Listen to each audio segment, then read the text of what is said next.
ശ്രീനാരായണ ഗുരുദേവൻ രചിച്ച ചിജ്ജട ചിന്തനം എന്ന കൃതിക്ക് professor G Balakrishnan Nair sir എഴുതിയ വ്യാഖ്യാനത്തിൻ്റെ ഓഡിയോ ബുക്ക് നമുക്ക് തുടർന്ന് കേൾക്കാം. 9-ാം പദ്യം. ജീവൻ മുക്തൻ്റെ ആനന്ദ അതിശയം. സകലരും സകല കർമ്മചലനങ്ങളിലൂടെയും തിരയുന്നത് സുഖത്തെയാണ്. പൂർണ്ണ സത്യത്തിൻ്റെ സ്വരൂപമത്രേ ആനന്ദം. അതുകൊണ്ട് അറിഞ്ഞോ അറിയാതെയോ എല്ലാവരും അന്വേഷിക്കുന്നത് സത്യത്തെയാണെന്ന് ഓർക്കേണ്ടതാണ്. എന്നാൽ അതിൻ്റെ ഇരിപ്പിടം വേണ്ടവണ്ണം അറിയാതെ തിരയുന്നത് കൊണ്ട് പലരും തിരഞ്ഞ് അതിൽ നിന്നും അകലുകയാണ് ചെയ്യുന്നത്. അന്തർമുഖമായി അതിനെ അവനവൻ്റെ ഉള്ളിൽ അന്വേഷിക്കുന്നയാളിന് ആ സത്യം പൂർണ്ണമായി തെളിയുന്നു. അങ്ങനെ ആത്മസാക്ഷാത്കാരം നേടി ജീവൻ മുക്തനായി തീരുന്ന ബ്രഹ്മനിഷ്ഠൻ്റെ ആനന്ദ അനുഭവമാണ് എല്ലാ ആനന്ദ അനുഭവങ്ങളിലും വച്ച് ശ്രേഷ്ഠമായിട്ടുള്ളത്. ദേഹനാശത്തിൽ പോലും നഷ്ടപ്പെടാത്തതും ഘനീഭവിച്ച് ഇടതടവില്ലാതെ അനുഭവിക്കാൻ കഴിയുന്നതുമാണ് ആ ആനന്ദസ്വരൂപം. അതനുഭവിച്ച് ധന്യത നേടിയ ഗുരുദേവൻ മതിമറന്ന് മധുര ശബ്ദങ്ങൾ കൊണ്ട് അതിനെ മാടി വിളിച്ച് അഭയം തേടുന്നതാണ് അടുത്ത പദ്യം.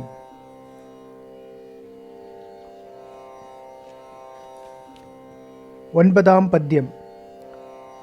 പുതുമാം കനി പുത്തമൃതേ ഗുളമേ മധുവേ മധുരക്കനിയേ രസമേ വിധി മാധവരാതി തിരഞ്ഞിടുമെൻ പതിയേ പദപങ്കജമേ ഗതിയേ. പുതുമാങ്കനി പഴുത്തു പാകം വന്ന പുതിയ മാവിൻ ഫലമേ. പുത്തമൃതേ പുതുമയോടെ കിട്ടിയ അമൃതേ. ഗുളമേ ശർക്കരയെ. മധുവേ തേനേ. മധുരക്കനിയെ മാധുര്യം നിറഞ്ഞു പാകമായ ഫലമേ. രസമേ ആനന്ദമേ. വിധി മാധവരാതി തിരഞ്ഞിടുമെൻ പതിയെ. ബ്രഹ്മാവ് വിഷ്ണു തുടങ്ങിയവർ പോലും കണ്ടെത്താൻ കൊതിക്കുന്ന എൻ്റെ പ്രഭുവേ. പദപങ്കജമേ ഗതിയെ. നിന്റെ പാദപദ്മമൊന്നു മാത്രമാണ് എനിക്ക് അഭയം. പുതുമാം കനി പുത്തമൃതേ ഗുളമേ മധുവേ മധുരക്കനിയേ രസമേ വിധി മാധവരാതി തിരഞ്ഞിടുമെൻ പതിയേ പദപങ്കജമേ ഗതിയേ. ആനന്ദ അനുഭവ താരതമ്യം. സാർവഭൗമനായ രാജാവിൻ്റെ ആനന്ദത്തേക്കാൾ എത്രയോ മടങ്ങു വലുതാണ് ബ്രഹ്മനിഷ്ഠൻ്റെ ആനന്ദം. ഭോഗങ്ങളെല്ലാം അടുത്തുള്ളതുകൊണ്ട് ചക്രവർത്തിക്ക് നിഷ്കാമത്വം വരാം. പക്ഷേ സുഖഭോഗ സാമഗ്രികൾ സഞ്ചയിക്കുന്നതിന് അസാമാന്യമായ ക്ലേശം അദ്ദേഹത്തിനു വേണ്ടി വരുന്നു. ഇനി അവ നഷ്ടപ്പെടാനിടയായാൽ ദുഃഖം വന്നേക്കാമെന്നുള്ള സ്ഥിതിയും സദാ തുടർന്ന് നിലനിൽക്കുന്നു. ബ്രഹ്മനിഷ്ഠന് ഈ രണ്ടു ക്ലേശങ്ങളും ഇല്ല. ബ്രഹ്മജ്ഞാനം നേടാൻ ക്ലേശമുണ്ടായിരുന്നില്ലേ എന്ന്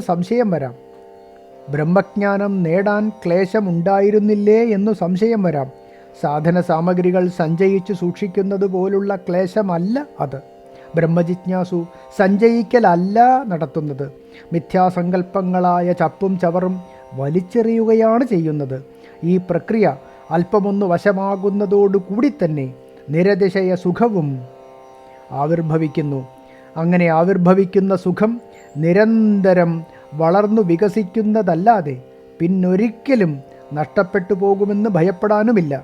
രാജാവിന് സാർവഭൗമാനന്ദത്തേക്കാൾ മികച്ച ഗന്ധർവ ആനന്ദം ലഭിക്കണമെന്ന് മോഹവും കാണും. ബ്രഹ്മാനന്ദം അനുഭവിക്കുന്ന സത്യദർശിക്ക് അതിൽ കവിഞ്ഞ ഒരാനന്ദത്തിലും മോഹമുണ്ടാകുന്നില്ല. അതിൽ കവിഞ്ഞൊരാനന്ദം ഉണ്ടാകാനില്ലെന്നറിയുന്നത് കൊണ്ട് തന്നെ മനുഷ്യജന്മത്തിൽ അനുഷ്ഠിക്കുന്ന പുണ്യം വിശേഷ രീതിയിൽ പക്വമായി തീരുമ്പോഴാണ് ഗന്ധർവജന്മം ലഭിക്കുന്നത്. ഇങ്ങനെയുള്ളവനെ മർത്യഗന്ധർവൻ എന്ന് വിളിക്കുന്നു. ഒരു കൽപ്പത്തിൻ്റെ മധ്യത്തിൽ മനുഷ്യത്വം മാറി ഗന്ധർവത്വം ലഭിച്ചാലാണ് മർത്യഗന്ധർവനായി കണക്കാക്കപ്പെടുന്നത്. പൂർവകൽപ്പത്തിൽ അനുഷ്ഠിച്ച പുണ്യത്തിൻ്റെ ഫലമായി ഒരു കൽപ്പത്തിൻ്റെ ആദിയിൽ തന്നെ ഗന്ധർവന്മാരായി പിറക്കുന്നവരത്രേ ദേവഗന്ധർവന്മാർ. മർത്യജന്മത്തിൽ നിരവധി പുണ്യയജ്ഞങ്ങളും മറ്റും ചെയ്ത് വളരെ കാലം പിതൃലോക സുഖം അനുഭവിച്ചിട്ട് ഒരു കൽപ്പത്തിൻ്റെ ആദിയിൽ തന്നെ ദേവന്മാരായി ജനിക്കുന്നവരാണ് ആജന്മദേവന്മാർ. കൽപ്പത്തിൻ്റെ ആദിയാണ് സൃഷ്ടിയുടെ തുടക്കം, കൽപ്പത്തിൻ്റെ അവസാനം പ്രളയവും. ഒരേ കൽപ്പത്തിൽ തന്നെ മാറ്റിമറിക്കലുകൾ വരാം. എന്നാൽ കൽപ്പാദിയിൽ കിട്ടുന്ന ദേവത്വമാണ് ആജന്മദേവത്വം. പിതൃക്കളും മറ്റും അല്പകാല ഭോഗത്തിനായി ദേവലോകത്തിൽ എത്തിച്ചേരുന്നവരാണ്. ഈ ലോകത്ത് അശ്വമേധാദി യാഗങ്ങളും മറ്റും ചെയ്ത് കൽപ്പമധ്യത്തിൽ ദേവത്വം വരിക്കുന്നവരാണ് കർമ്മദേവന്മാർ. ഈ കൽപ്പത്തിലെ സാക്ഷാൽ ദേവന്മാരായിട്ടാണ് നാം യമൻ, അഗ്നി, വരുണൻ, ഇന്ദ്രൻ, ബൃഹസ്പതി, പ്രജാപതി, വിരാട് പുരുഷൻ, ഹിരണ്യഗർഭൻ എന്നിവരെ അറിയുന്നത്. സാർവഭൗമനായ ചക്രവർത്തി മുതൽ ഹിരണ്യഗർഭൻ വരെയുള്ളവരുടെ ആനന്ദ അനുഭവം ഉത്തരോത്തരം വർദ്ധമാനമായിരിക്കുമെന്നാണ് ഉപനിഷത്ത് പ്രഖ്യാപനം. തൈത്തരീയോപനിഷത്ത് വിശദമായി ഈ ആനന്ദ താരതമ്യം വിവരിക്കുന്നുണ്ട്. ആനന്ദമീമാംസയിൽ തൈത്തരീയോപനിഷത്ത് വിശദമായി ഈ ആനന്ദ താരതമ്യം വിവരിക്കുന്നുണ്ട്. മനുഷ്യാനന്ദത്തിൻ്റെ പരമകാഷ്ഠയാണ് സാർവഭൗമ ആനന്ദം. അങ്ങനെയുള്ള 100 സാർവഭൗമ ആനന്ദങ്ങൾക്ക് തുല്യമാണ് ഒരു മനുഷ്യ ഗന്ധർവ ആനന്ദം. 100 മനുഷ്യ ഗന്ധർവ ആനന്ദങ്ങൾക്ക് തുല്യമാണ് ഒരു പിതൃദേവാനന്ദം. ഒരു പിതൃദേവാനന്ദം 100 ഇരട്ടിയായാൽ ഒരു ആജന്മദേവൻ്റെ ആനന്ദമാകും. 100 ആജന്മദേവന്മാരുടെ ആനന്ദമാണ് ഒരു കർമ്മദേവൻ്റെ ആനന്ദം. കർമ്മദേവൻ്റെ ആനന്ദത്തിൻ്റെ 100 ഇരട്ടിയാണ് സാക്ഷാത് ദേവൻ്റെ ആനന്ദം. 100 ദേവാനന്ദമാണ് ഒരു ഇന്ദ്രാനന്ദം. 100 ഇന്ദ്രാനന്ദങ്ങൾക്ക് തുല്യമാണ് ബൃഹസ്പതിയുടെ ആനന്ദം. ബൃഹസ്പതിയുടെ ആനന്ദം 100 ഇരട്ടിച്ചാൽ പ്രജാപതിയുടെ ആനന്ദം. പ്രജാപതിയുടെ ആനന്ദത്തിൻ്റെ 100 ഇരട്ടിയാണ് ബ്രഹ്മാവിൻ്റെ ആനന്ദം. ഇതിനൊക്കെ ഉപരിയാണ് നിഷ്കാമിയായ ബ്രഹ്മനിഷ്ഠൻ്റെ ആനന്ദം. ഈ ജഗത്തിൽ അതിനപ്പുറം ഒരാനന്ദം ഉണ്ടായിരിക്കുന്നതല്ല. അങ്ങനെ സർവാതിശയിയായ ബ്രഹ്മാനന്ദത്തിൽ സ്വയം സദാ മുഴുകിക്കഴിയുന്നയാളായതുകൊണ്ടാണ് ആനന്ദസ്വരൂപമായ സത്യവസ്തുവിനെ മാധുര്യപര്യായങ്ങളായ ശബ്ദങ്ങൾ ഒരുമിച്ച് കോർത്തിണക്കി സംബോധന ചെയ്യാൻ ഗുരുദേവൻ തീരുമാനിച്ചത്. ഒരു പ്രത്യേക പദത്തിന് മാത്രമായി ആ ആനന്ദത്തിൻ്റെ സ്വരൂപം വെളിപ്പെടുത്തി തരാൻ കഴിയുകയില്ല എന്ന് കാണിക്കാനാണ് അനേക പദങ്ങൾ കോർത്തിണക്കിയിരിക്കുന്നത്. ത്രിമൂർത്തികൾ പോലും സത്യാന്വേഷികളാണ്. സത്യവസ്തുവിൽ വസ്തുശക്തിയായ മായയാണല്ലോ ഈ പ്രപഞ്ചത്തെ നിർമ്മിച്ചിരിക്കുന്നത്. സത്വം, രജസ്, തമസ് എന്നീ ത്രിഗുണങ്ങളെ പ്രകടമാക്കി വിവിധ അനുപാതത്തിൽ കൂട്ടിച്ചേർത്താണ് പ്രപഞ്ചപ്രക്രിയ നിർവഹിക്കുന്നത്. സത്വം പ്രകാശത്തിൻ്റെയും രജസ് കർമ്മത്തിൻ്റെയും തമസ് മോഹത്തിൻ്റെയും ഗുണമാണ്. ഇതുകൊണ്ട് തന്നെ ഗുണമണ്ഡലങ്ങളെ പൂർണ്ണമായി കടന്നാലേ സത്യസ്വരൂപം പൂർണ്ണമായി തെളിയുകയുള്ളൂ എന്ന് സിദ്ധമാകുന്നുണ്ടല്ലോ. ബ്രഹ്മാവ്, വിഷ്ണു, മഹേശ്വരൻ എന്നീ ത്രിമൂർത്തികൾ ഗുണമണ്ഡലങ്ങൾക്കകത്ത് നിൽക്കുന്നവരാണ്. സത്വത്തിൽ തന്നെ സത്വഗുണിയായി വർത്തിച്ച് പ്രപഞ്ചരക്ഷ നിർവഹിച്ചു പോരുന്ന ദേവനാണ് വിഷ്ണു. സത്വഗുണത്തിൽ രജോഗുണിയായി വർത്തിച്ച് പ്രപഞ്ച സൃഷ്ടി നടത്തുന്ന ദേവനാണ് ബ്രഹ്മാവ്. പ്രപഞ്ചത്തെ സംഹരിക്കാൻ സത്വത്തിൽ തമോ ഗുണം അംഗീകരിച്ച ദേവനാണ് മഹേശ്വരൻ. എന്തായാലും ത്രിമൂർത്തികൾ ഗുണമണ്ഡലത്തിനുള്ളിലാണ്.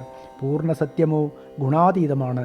ഇക്കാരണത്താലാണ് പൂർണ്ണ ബ്രഹ്മനിഷ്ഠയെ നൈർഗുണ്യസിദ്ധിയെന്ന് ശാസ്ത്രം വിവരിക്കുന്നത്. സത്യനിഷ്ഠനെ ഗുണാതീതനെന്നും വിവരിച്ചിരിക്കുന്നു. ഗുണമണ്ഡലത്തിനുള്ളിൽ വർത്തിക്കുന്ന ത്രിമൂർത്തികൾ പോലും സത്യസ്വരൂപം പൂർണ്ണമായി അറിയുന്നവരല്ലെന്ന് കാണിക്കാനാണ് ഗുണാതീതനായ ഗുരുദേവൻ വിധി മാധവരാതി തിരഞ്ഞിടുമെൻ പതിയേ എന്ന് പറഞ്ഞിരിക്കുന്നത്. കുണ്ടലിനിപ്പാട്ടിൽ ഇക്കാര്യം അദ്ദേഹം ഇങ്ങനെ വെളിപ്പെടുത്തുന്നു. പൂമലരോനും തിരുമാലുമാരും പൊൻപൂമേനി കണ്ടില്ലെന്നാടുപാമ്പേ. ബ്രഹ്മാവും വിഷ്ണുവും പോലും അഖണ്ഡ സത്യത്തെ പൂർണ്ണമായി അറിയുന്നില്ല എന്ന് ധരിച്ചുകൊണ്ട് അല്ലയോ കുണ്ടലിനി പ്രസരിക്കൂ. ബ്രഹ്മാനന്ദരസം നുകർന്ന് അതിൽ മഗ്നമാകുമ്പോഴല്ലാതെ ജീവിതത്തിന് പൂർണ്ണ സാഫല്യം വരുന്നതല്ലെന്ന് കാണിച്ച് ആത്യന്തികമായി ജീവിത ലക്ഷ്യം ഒന്നുകൂടി ഉറപ്പിച്ചിരിക്കുകയാണ് പദപങ്കജമേ ഗതിയേ എന്ന ഭാഗം കൊണ്ട്. മായയെ ജയിച്ചിട്ട് വേണമല്ലോ സത്യസ്വരൂപം തെളിച്ചനുഭവിക്കാൻ. മായയ്ക്ക് ആവരണമെന്നും വിക്ഷേപമെന്നും രണ്ട് രൂപങ്ങളുണ്ട്. വസ്തുവിനെ ഇരുട്ടിൽ മറയ്ക്കുന്നതാണ് ആവരണം. വസ്തുസ്വരൂപം മറച്ചു കളഞ്ഞിട്ട് പുതിയ ദൃശ്യങ്ങളെ ഉളവാക്കി കാണിക്കുന്നതാണ് വിക്ഷേപം. മരുഭൂമിയിൽ കാനൽ ജലം കാണുന്നിടത്ത് മരുഭൂമിയുടെ സ്വരൂപം മറയുന്നത് ആവരണവും വെള്ളത്തിൻ്റെ കാഴ്ച ഉളവാക്കുന്നത് വിക്ഷേപവും.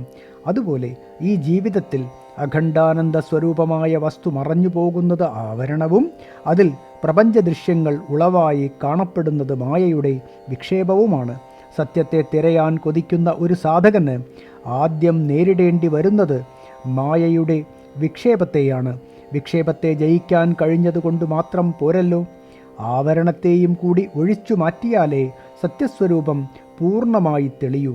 വിക്ഷേപങ്ങളെ കുറച്ചൊക്കെ ജയിക്കാൻ കഴിയുന്ന ചിലർക്ക് ആവരണത്തെ ജയിക്കാൻ കഴിയാതെ വരുമ്പോഴാണ് സത്യം ശൂന്യമാണെന്നും മറ്റും ഭ്രമം വന്നുചേരുന്നത്. അങ്ങനെയൊരു ഭ്രമം വന്നുചേരാതെ ആവരണവും ഒഴിഞ്ഞുമാറി പൂർണ്ണ സത്യം തെളിയാനിടവരണേ എന്നാണ് ഗുരുദേവൻ ചിജ്ജട ചിന്തനത്തിലെ അവസാന പദ്യത്തിൽ പ്രാർത്ഥിക്കുന്നത്. 10ാം പദ്യം.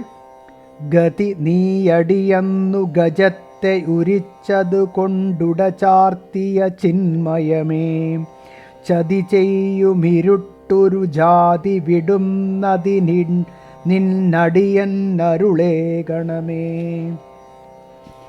ഗതി നീയടിയന്ന് ഗജത്തെയുരിച്ചതു കൊണ്ടുടചാർത്തിയ ചിന്മയമേ, ചതി ചെയ്യുമിരുട്ടൊരു ജാതി വിടുന്നതി നിന്നടിയന്നരുളേകണമേ.